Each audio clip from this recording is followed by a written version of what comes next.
Boa noite, preciosos irmãos.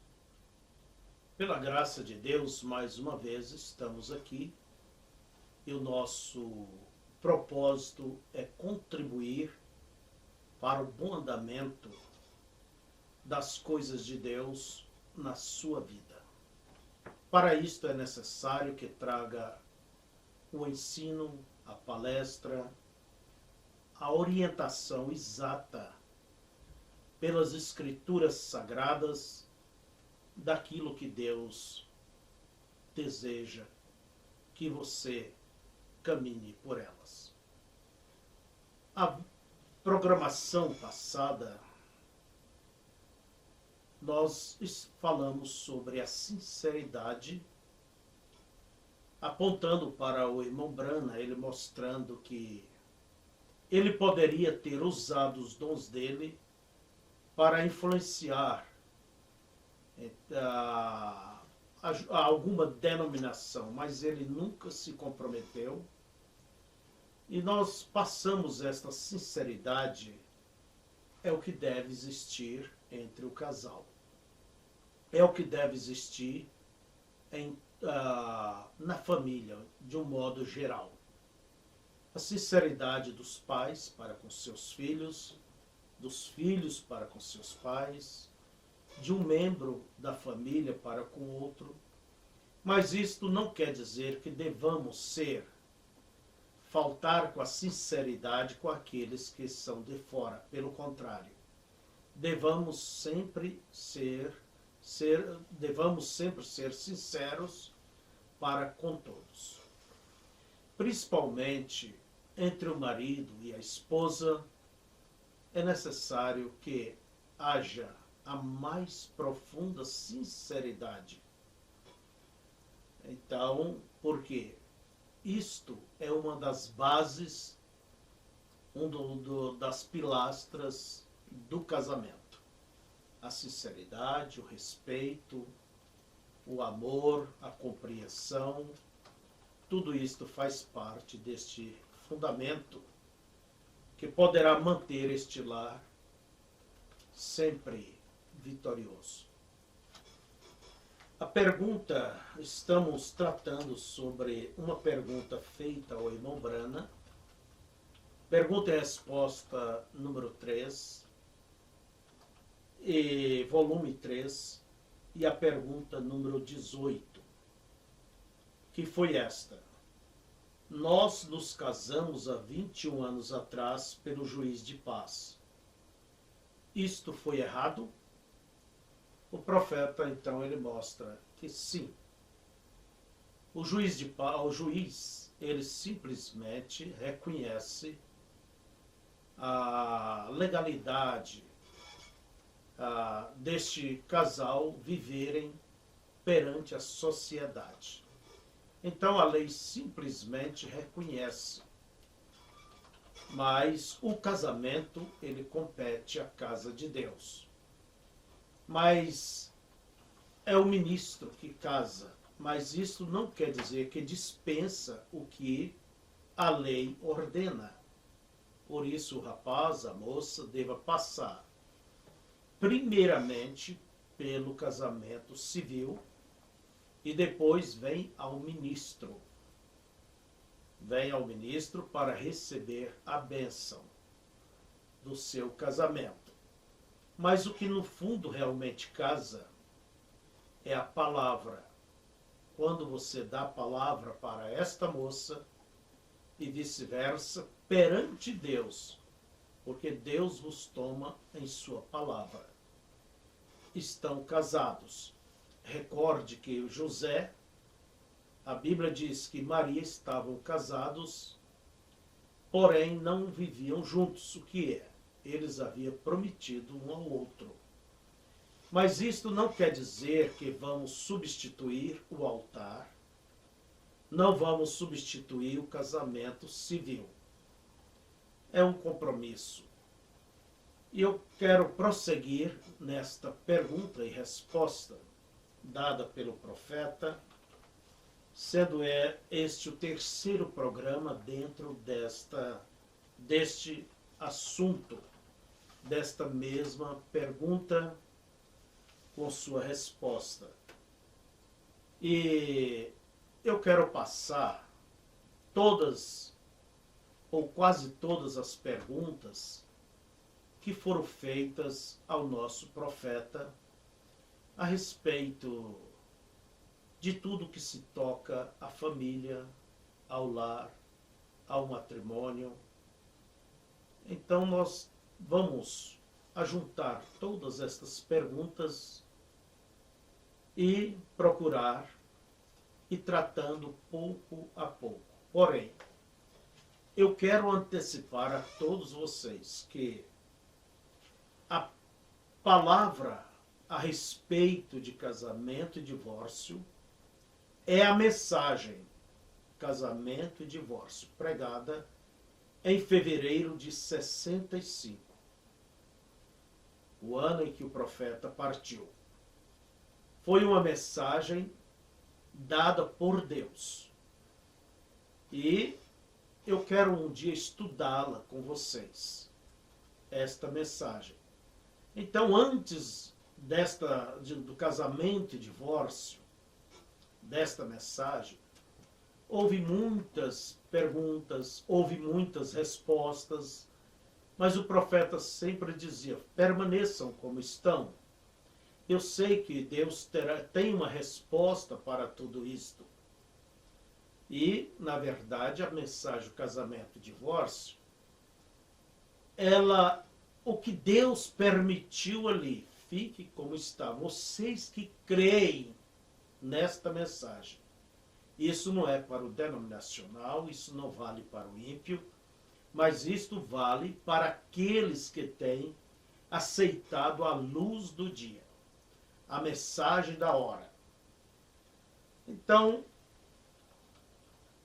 parágrafo 182 do volume 3 de Pergunta e Resposta. Nós nos casamos há 21 anos atrás,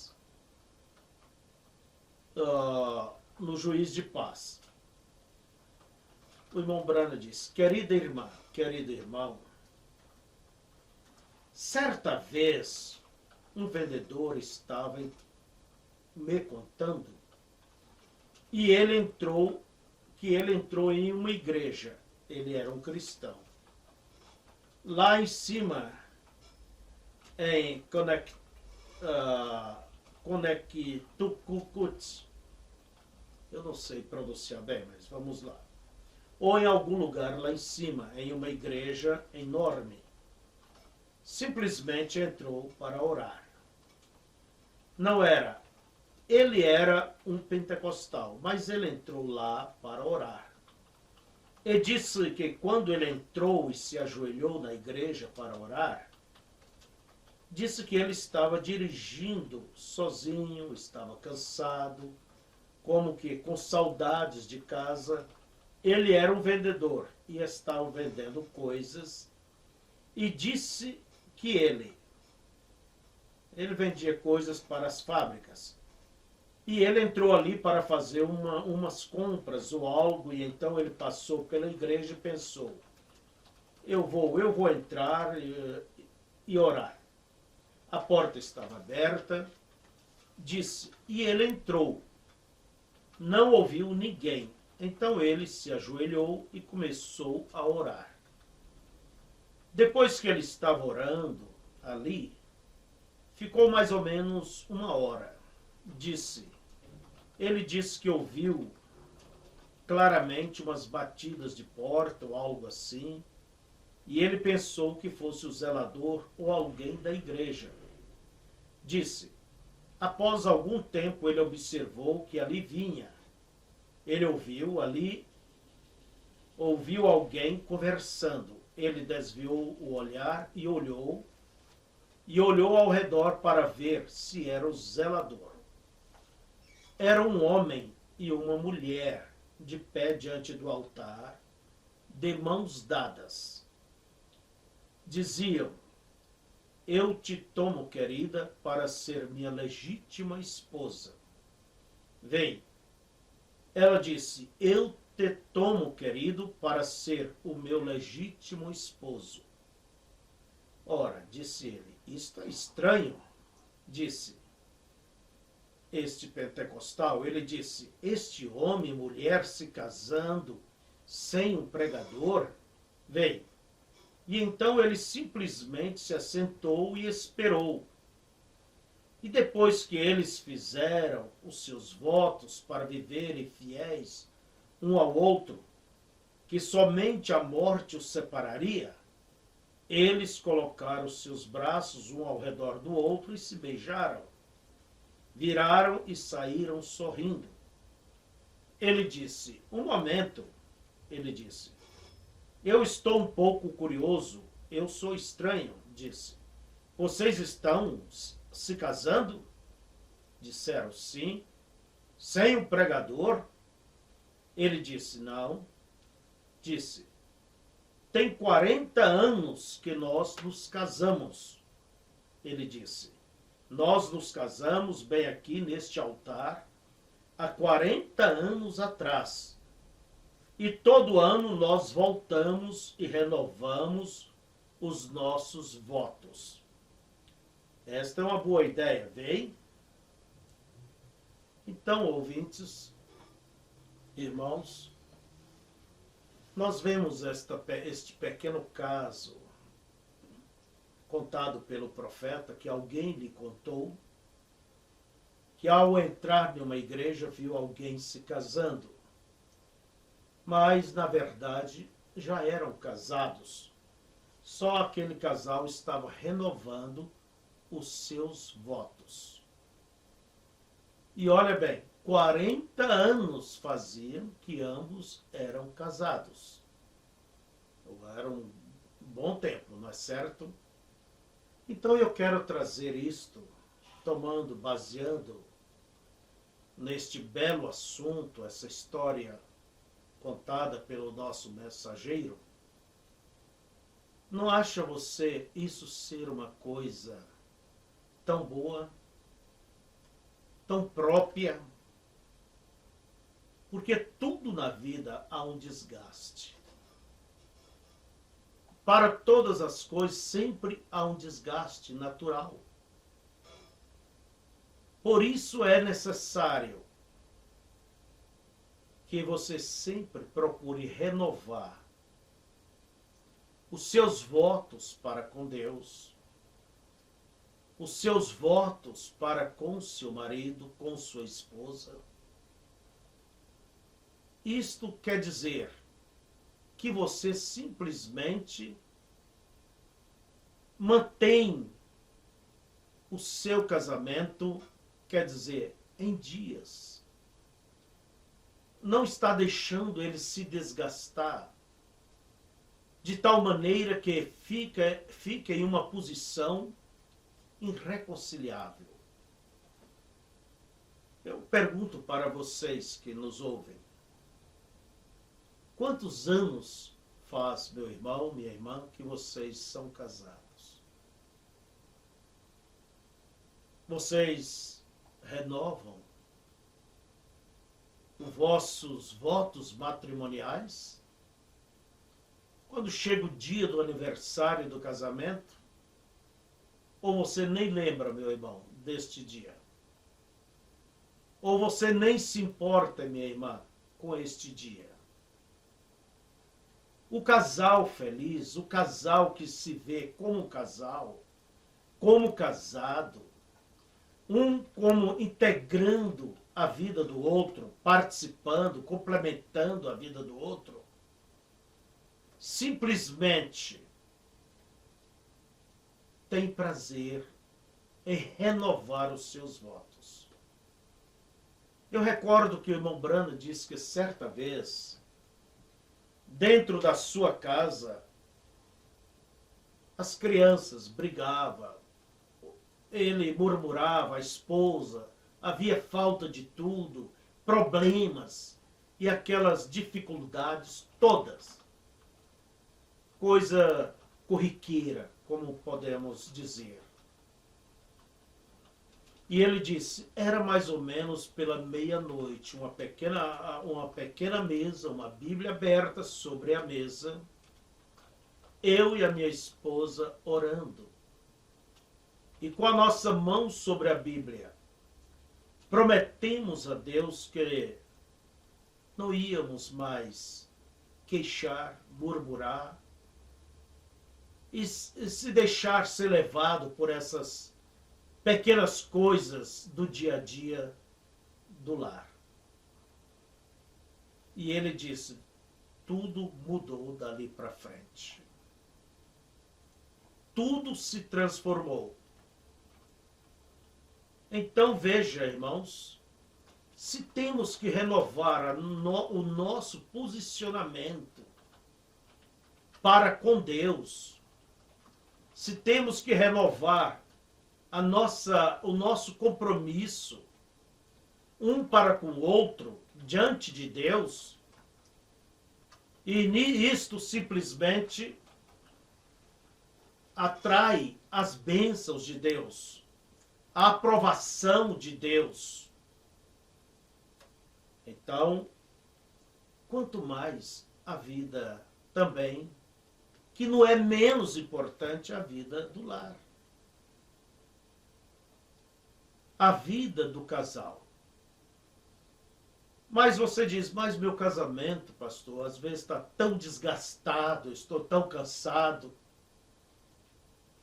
Irmão, minha irmã, nunca é tarde. Nunca é tarde para você renovar os seus votos e começar como tudo de novo. Começar com as bênçãos de Deus. Começar com a aprovação de Deus. Busque a Deus para que Ele abençoe, para que Ele vindique, para que Ele faça com que o seu lar seja como uma primavera, florida, perfumada. Mas é preciso renovar.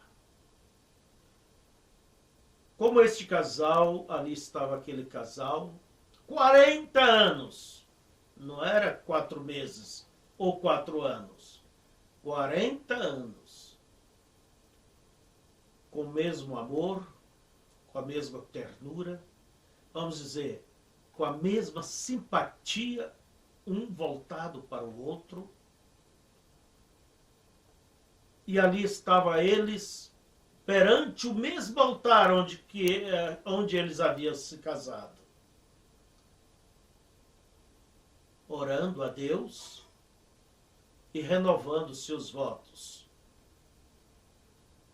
Eu lhe tomo para ser minha legítima esposa, e eu lhe tomo para ser meu legítimo esposo. Se abraçaram, se beijaram. Agora, vamos dizer, há muitas coisas que precisa ser deixado para trás. Paulo mesmo, ele diz que como cristão, ele avançava para alcançar o alvo em Cristo Jesus. E ele diz, para tanto, deixando as coisas que para trás ficam.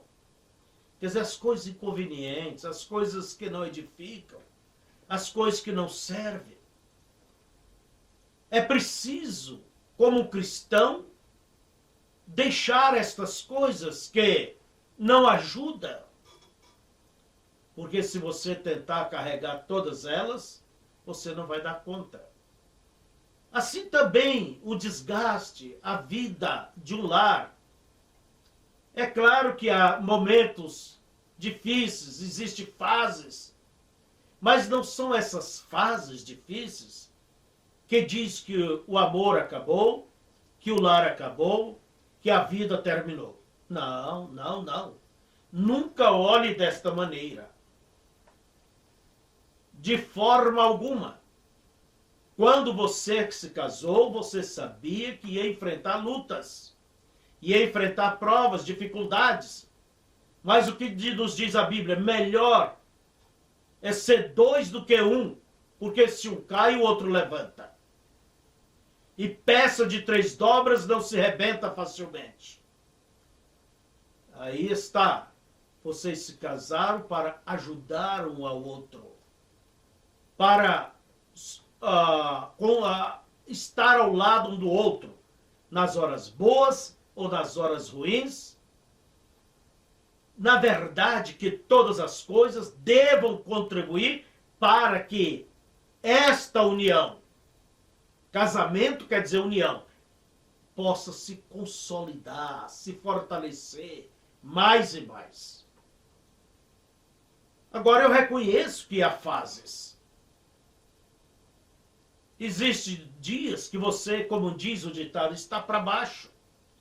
Teu astral está para baixo. Mas não é todos os dias. Assim também parece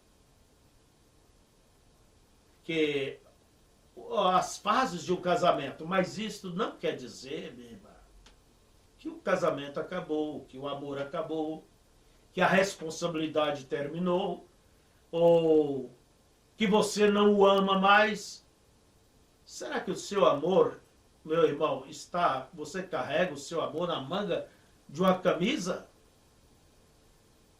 De uma maneira tão solta? Não pode ser. Por quê? Não pode ser porque um amor desse não pode levar uma pessoa a tomar uma decisão, como diz a Escritura, até que a morte separe. É uma fase. Mas o que você deve fazer quando passa por uma fase? Olhe lá na frente. Olhe atrás e veja o que você se propôs. E olhe lá na frente e observe o alvo. Até que a morte separe. Vamos estar juntos, um ao lado do outro. Então renove. E eu digo, não é necessário ano por ano renovar. Sabe, a todos os meses. Quem sabe depois de uma fase, uma dificuldade, mas renove os teus votos. Renove a tua posição. E faça isto perante Deus. Ponha Deus dentro deste barco. Ponha Deus na sua família. E nunca julgue. Não há mais jeito.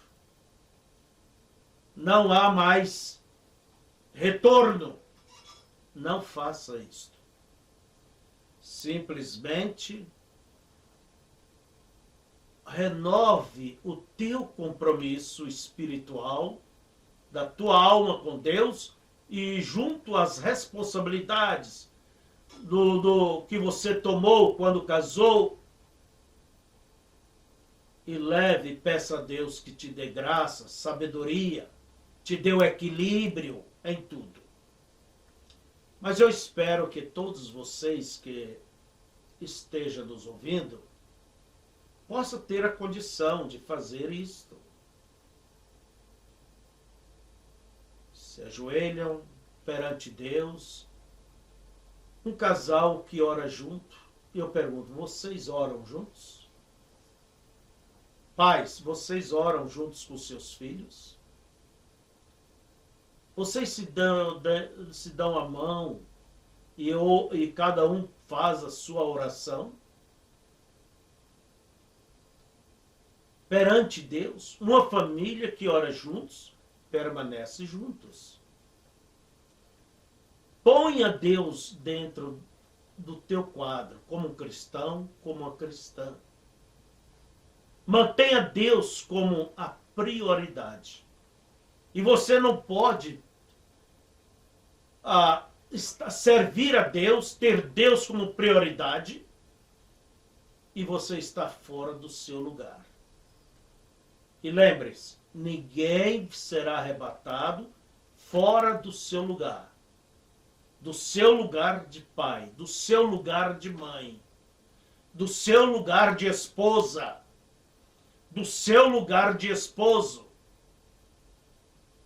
Não me interessa saber quantos dons, minha irmã, você possa ter, quão espiritual você julga ser.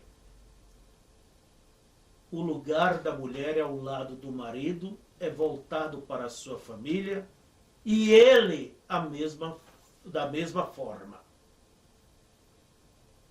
E as Escrituras é bem clara em dizer que um homem que não atende às necessidades da sua família é pior do que o ímpio. Então, a tua espiritualidade faz gente quanto às responsabilidades. Pararmos sempre e observarmos as coisas, ver se está tudo certo e renovar o nosso posicionamento com Deus, quanto à fé, o nosso posicionamento, vamos dizer, como pastor, como ovelha, como esposo, como esposa, como filhos, como os pais, como irmão, como um membro desta comunidade. É preciso que sempre pare para analisar e ver e posicionar, porque um posicionamento faz com que a pessoa seja mais firme ainda. O posicionamento de coração, quando é feito com a alma. Eu quero que vocês guardem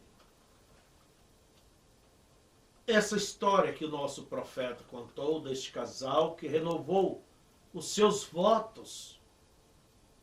E ali estava aquele irmão surpreso. Oh, vocês casaram agora aí sem um pregador? Não, casamos há 40 anos atrás aqui. Cada ano viemos renovar os nossos votos. E que você, minha irmã, meu irmão, persiga este objetivo. Então, viva para isto. A esta condição de poder realmente dizer, querida, eu lhe tomo para ser minha legítima esposa. E você, minha irmã, a mesma coisa. Que vocês possam ter este privilégio. E isso mostra o quê? Um lar que tem saúde.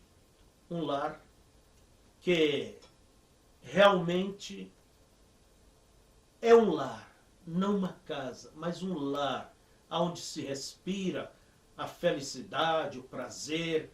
Aí, para isso, é necessário que Deus esteja na frente. Então, que isso possa te marcar, meu irmão, minha irmã, e que você possa renovar os teus votos com Deus. Eu pergunto para você, minha moça, jovem, moça, moço, como está a sua vida com Deus? Será que você não precisa de uma renovação? Renovar os teus votos, o teu posicionamento, renovar a sua vida, o seu compromisso para com Deus? Eu penso que todos nós devamos sempre estar fazendo isto. Que Deus os abençoe, que Deus os guarde e que isto marque, essa história fique e marque cada um de vós. Em nome de Jesus Cristo. Amém.